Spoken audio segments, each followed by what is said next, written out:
الحمدللہ رب العالمین والصلاة والسلام علی رسول کریم صلی اللہ علیہ وسلم۔ میرے محترم بھائیوں اور عزیز دوستو، آج ہم ایک ایسے موضوع پر بات کرنے جا رہے ہیں جس پر عمل ہو جائے تو محل جنت کا نمونہ بن جائے، اور جسے ہم نے چھوڑ دیا تو عبادتیں بھی سوالوں میں آ جاتی ہیں، اور وہ موضوع ہے پڑوسی کے حقوق۔ ذرا سوچئے، ہم نماز پڑھتے ہیں، روزے رکھتے ہیں، صدقہ خیرات کرتے ہیں، لیکن اگر ہمارا پڑوسی ہم سے پریشان ہے تو کیا ہم واقعی کامیاب ہیں؟ نبی کریم صلی اللہ علیہ وسلم نے فرمایا، اللہ کی قسم وہ مومن نہیں، اللہ کی قسم وہ مومن نہیں۔ صحابہ نے عرض کیا، یا رسول اللہ صلی اللہ علیہ وسلم، کون؟ فرمایا، وہ شخص جس کا پڑوسی اس کی تکلیفوں سے محفوظ نہ ہو۔ غور کیجئے، یہاں نماز روزہ کا ذکر نہیں بلکہ پڑوسی کو تکلیف دینا ایمان کے خلاف قرار دیا گیا۔ پڑوسی کون ہے؟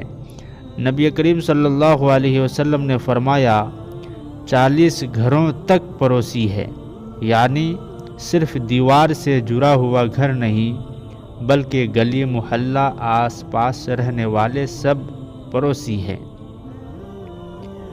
رسول اللہ صلی اللہ علیہ وسلم فرماتے ہیں، جبرائیل مجھے پڑوسی کے بارے میں اتنی وصیت کرتے رہے کہ مجھے گمان ہونے لگا شاید پڑوسی کو وراثت میں بھی حق دے دیا جائے گا۔ سوچئے، اللہ کے فرشتے کا اتنا زور تو پڑوسی کا مقام کتنا بلند ہوگا۔ پڑوسی کو تکلیف دینا کیسا ہے؟ نبی کریم صلی اللہ علیہ وسلم نے فرمایا، جو شخص اللہ اور آخرت پر ایمان رکھتا ہے وہ اپنے پڑوسی کو تکلیف نہ دے۔ شور شرابہ، گندگی پھیلانا، راستہ روکنا، بد زبانی، حسد اور نفرت، یہ سب پڑوسی کو تکلیف میں شامل ہے۔ عبادت دار عورت کا واقعہ۔ نبی کریم صلی اللہ علیہ وسلم کے سامنے ایک عورت کا ذکر کیا گیا جو بہت نماز پڑھتی تھی، روزے رکھتی تھی، صدقہ دیتی تھی، لیکن اپنی زبان سے پڑوسیوں کو تکلیف دیتی تھی۔ نبی کریم صلی اللہ علیہ وسلم نے فرمایا، وہ جہنم میں ہے۔ اور ایک دوسری عورت جو کم عبادت کرتی تھی لیکن پڑوسیوں کو تکلیف نہیں دیتی تھی، فرمایا، وہ جنت میں ہے۔ یہ حدیث ہمیں ہلا دیتی ہے کہ معاملات کتنے اہم ہیں۔ اچھے پڑوسی بننے کا طریقہ۔